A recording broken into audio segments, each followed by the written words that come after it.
Financé par l'Agence française de développement pour l'extension et la modernisation du port commercial artisanal, la direction du port autonome de Pointe-Noire vient de mettre à disposition des pêcheurs artisanaux un ouvrage de très haute qualité.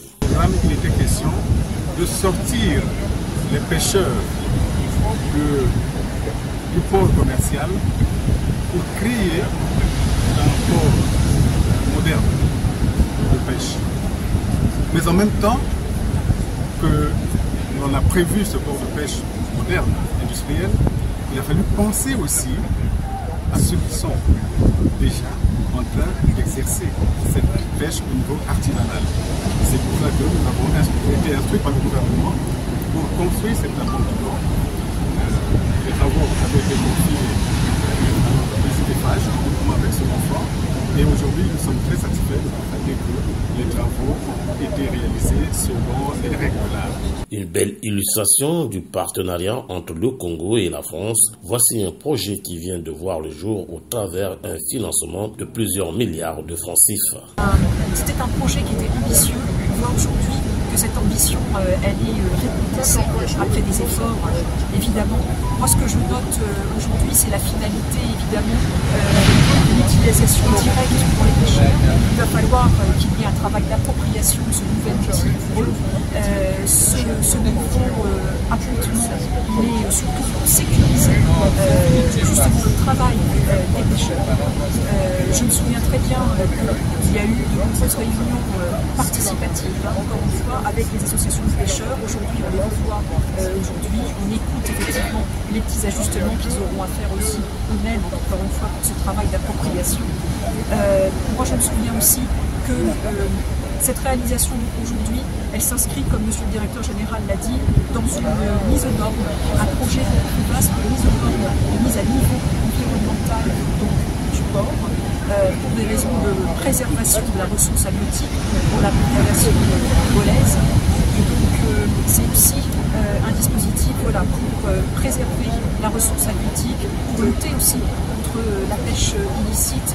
Très heureux de recevoir l'ouvrage mis à la disposition du ministère de la Pêche. Le directeur de cabinet du ministre de la Pêche pense qu'il faut désormais de la sensibilisation quant à l'utilisation de cet ouvrage.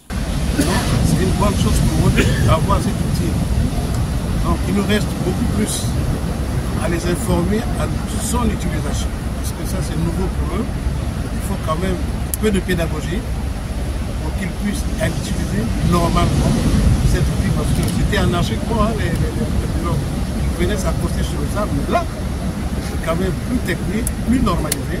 C'est notre devoir, nous, de ramener à une meilleure utilisation de cet outil. Donc, le ministère est très satisfait de l'ouvrage, mais c'est une remise provisoire. Pendant septembre, nous allons essayer de voir tout ce qui n'a pas marché pour faire des corrections pour l'avenir. Mais alors, quel a été le coût réel de cet ouvrage et techniquement, comment a-t-il été réalisé? Cet ouvrage est un ouvrage de 5,5 milliards de francs CFA, environ 8,5 millions d'euros. Il a débuté physiquement sur le site en août 2024, soit il y a à peu près un an. Il se compose d'une culée qui représente 1200 mètres cubes d'enrochement et une jetée qui fait 186 mètres de long et 6 mètres de large. À l'extrémité de la jetée, nous avons deux plateformes de 30 mètres de long, avec 3 niveaux permettant l'accostage des pirogues et le débarquement des poissons. 76 pieux de 600 mm de diamètre, d'une longueur de 20 à 25 mètres de long, 43 chevettes constituent l'armature métallique de l'ouvrage. Ceci pour environ 800 tonnes d'acier.